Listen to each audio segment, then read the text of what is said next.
Donald Trump has officially sided with Elon Musk on the H-1B visas. King. Which is going to be really interesting because, you know, all of the guys that were yelling about Elon Musk's position now have to turn around and be like, we actually love H-1B visas. Like, what? We never said anything.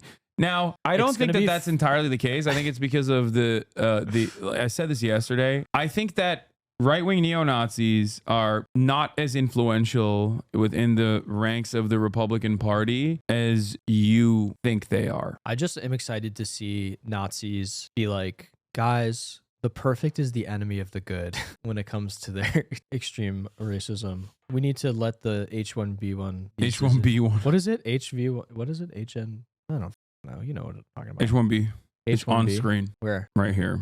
Oh yeah, look at that. I'm a idiot. What do you want? I'm stupid as well. Don't worry. Wait, the plane crash. I Is already this another covered, one? Yeah, the one in Korea. Jesus Christ. Let's on continue. the debate that's raging online right now about H-1B visas and Elon Musk, Vivek Ramaswamy coming out saying, hey, we need this. Our country needs this. Our companies need this. We need this to have this technological advantage over China and other countries. And other people saying, I'm not so sure. A lot of those H-1B visas are for coding, and they're sort of the grunt work of the tech industry. And there's a lot of Americans who would like those jobs, and we should be working on training them instead of replacing them with foreign workers who presumably will do it for cheaper. So that's the debate that's raging. And in the midst of that, someone has found a quote from Donald Trump where he says he backed. It's so funny that both Fox News and also CNN just like refuse to say these guys are white nationalist neo-Nazis. Like virtually everyone in legacy media is covering this as though this is like, you know, somewhat of a difference in an agreement, a difference in opinion, not rooted within this insanely racist reality where they're just like, yeah, they're just, they're having a little disagreement here. And it's like the people that are disagreeing with Trump are Nicholas Fuentes, Groyper Titler, you know, 1488, numerous other Groyper accounts, Laura Loomer, you know, how the have we just accepted that this is just the normal now? This is the new norm. Yeah. It's great. Will you do a hogwash on the fallout of this? No, because I think that while there is a MAGA civil war, most, like the average fucking Americans don't give a shit about this. I think the average Republicans don't give a shit about this. You know who this pisses off the most? Right-wingers in blue enclaves, okay? Which happen to be the biggest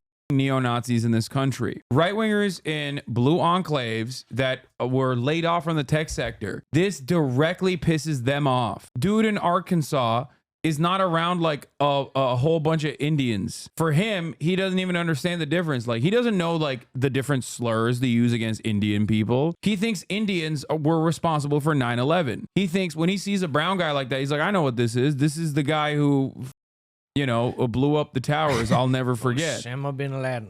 Yeah. So the people that actually are around, you know, H-1B workers who are of Chinese or Indian descent, those people are the most right-wing people in the United States of America. Those are like the open, prominent neo-Nazi right-wingers who fantasize about like living this this country lifestyle, living this rural lifestyle, but they live in fucking the Bay Area. That's it. Most right wingers don't give a shit about this. They're like, oh, I don't care. It's the tech sector. Who gives a?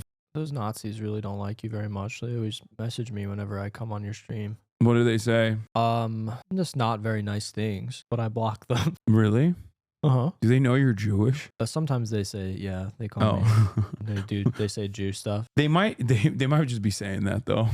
They suspect everyone of being Jewish. Just popping off Yeah. in my DMs. Yeah. Do you think the American tech people will leave the country because of H-1B problems? What? No. I don't think the H-1B visas are going away. Yeah. They're not going anywhere. Yeah. Please. That would be contradictory to what he has said in the past. We'll have to get to the bottom of that. But here's what he said on this. He said, the New York Post reported on Saturday, he said, I've always liked the visas. I've always been in favor of the visas. That's why we have them. I have many H-1B visas on my properties. I've been a believer in H-1B. I've used it many times. It's a great program. You know, this is I think, as we talked about yesterday, such an important debate. It's happening entirely among so funny Republicans to say it's an important debate. and within Trump world. And obviously, what he is talking about here is the fact that he's obviously defending the program.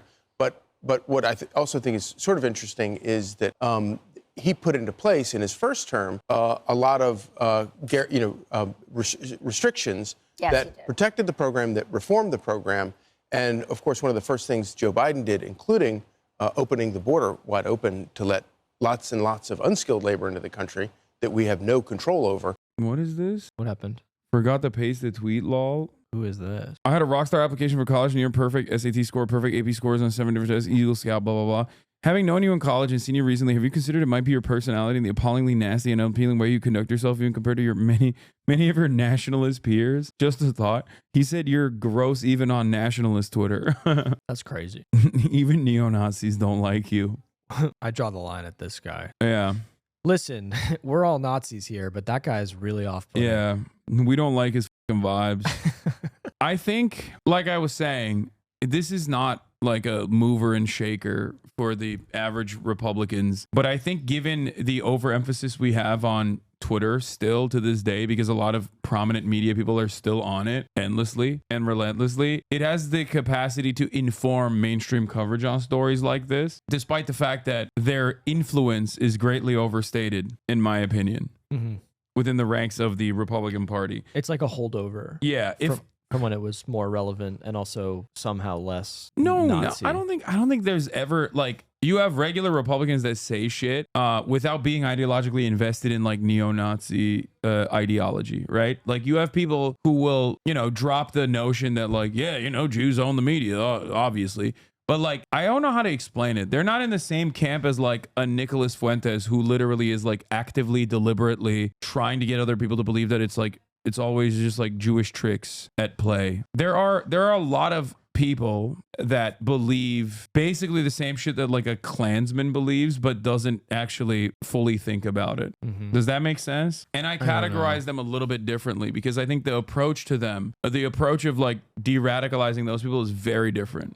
I don't know. I think some of them, maybe you're giving too much credit in terms of the things that they genuinely believe and think. I do agree that there are people where it's like, half-baked ideas and thought and the thought process. No, this is casual versus competitive races, or there's a difference between casual anti-Semitism rooted in ignorance and ideological anti-Semitism. That's what I think. They're just not like very ideologically motivated, and they also deep down inside know that like being a Nazi is bad or being a Klansman is bad. Sure. So when an actual out and about Nazi comes out and says like out and about Nazi shit, they get kind of grossed out by it. Yeah, but that I think the issue is that like I think that used to be more true. Like, I think that is becoming less true. I think that is fraying a bit. I mean, I think the stuff we've been watching the last couple of days of like this meltdown with Elon and these people on Twitter, I agree with you that I don't think that they have a lot of power necessarily inside the party, because at the end of the day, a lot of them are just antisocial freaks, honestly. And they're also like not rich, and they don't have like that kind of power, influence, and leverage. Yeah, but there's rich people backing them though. Yeah, of course. Yeah, right. Exactly. And I also think that it's like death by 1,000 cuts. You know what I mean? It's kind of like when the conversations get like we're talking about right now. It's like Fox News covering this shit, and the stuff that they're referring to where they're like, this is an important debate that needs to be had, is like a debate, like as you're saying, between like I love Hitler 69 and Goebbels lover 24 or something. I don't know. But it helps, I hate the word normalize, but it does help normalize these things. No, it is true. You're absolutely correct on this. No. You're 100% right about like the very insidious nature of legacy publishers like normalizing this kind of sentiment and covering it as though it's like a minor disagreement, when in fact, like what I'm trying to say is like these guys, with the exception of like Stephen Miller's and like other people that work within the ranks of the Trump administration, there aren't that many like ideologically invested white nationalists. There's just like regular old racists. Yeah, I think it's also important and worthwhile, like to the extent that you are out there in the world chat and doing these things, and obviously you can, because I know that some people are in situations where they can't, but especially like if you are an able-bodied man, you can't let people say these things in front of you anymore, honestly. Like you can't let people say this shit. Like if someone says some up shit in front of you, especially if you're in front of a group of people, you need to say, sorry, excuse me, what did you just say? Can you repeat what you just said? Like you need to actually start putting yourself out there a little bit more and standing up in these situations, because like if you don't, nobody else is gonna do it. And I do think that's part of the problem, because I think people have gotten way too comfortable saying this kind of shit. I agree, but if it's your aunt or your uncle saying some out of pocket shit, don't try to throw hands. Well, yeah, don't punch your mom in the face, but yeah, you know, talk shit. Also removed a lot of those reforms to the H-1B visa program so that it was open to widespread abuse. And in fact, that's what Stephen Miller tweeted back in 2023, talking about the first Trump term and his position on H-1B visas. He said Biden axed Trump admin H-1B reforms, which eliminated its use for cheap labor, raised wages to stop displacement, outlawed substitution, and replaced H-1B lotteries with high-paying offers, which precluded substitutions. Regs were scrapped, and now big tech is replacing Americans. So Trump weighs in yesterday, suggesting he supports H-1B visas.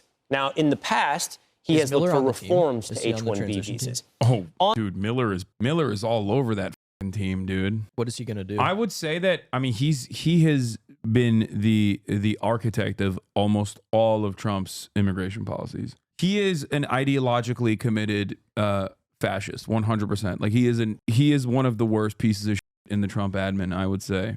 In a sea of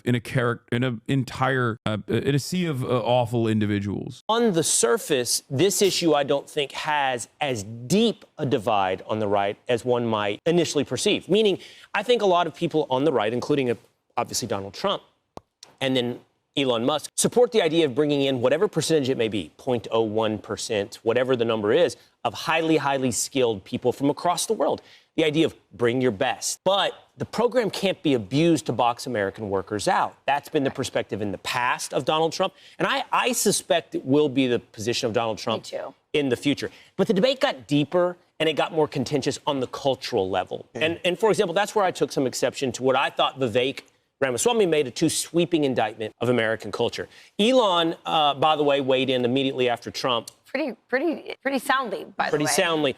Well, Elon, this is a quote from Tropic Thunder. He's memeing. Remember Tropic Thunder with I don't know, Robert Downey Jr.? Can we actually read the entire? I don't know if we can do it. Let's try. Let's try. Okay, where is it? Let's do it. This is what Elon put on X. He said, "The reason I'm in America, along with so many critical people who built SpaceX, Tesla, and hundreds of other companies that made America strong, is because of H-1B." Go ahead, Charlie. You can quote Tropic Thunder. You can take a big step back and have fun with yourself in the face.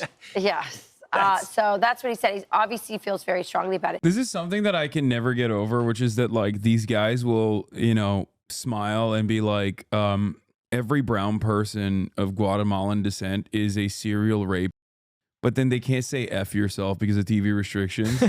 It's such a funny dichotomy where it's like... It's a family-friendly show. Yeah. Fox and Friends. Listen, I want to get into the cultural stuff, but before that, remember, the context about a lot of people were upset about the H-1B visas were that famous story of Disney. Do you guys remember that? Where Disney was going to lay off these workers. These were some sort of software workers. And then they said, listen, we're going to lay you off and you will not get your severance unless you train the people that come in. These were, foreign workers on this type of visa. And so that really upset a lot of Americans. And I believe that was the context around the conversation about abuses.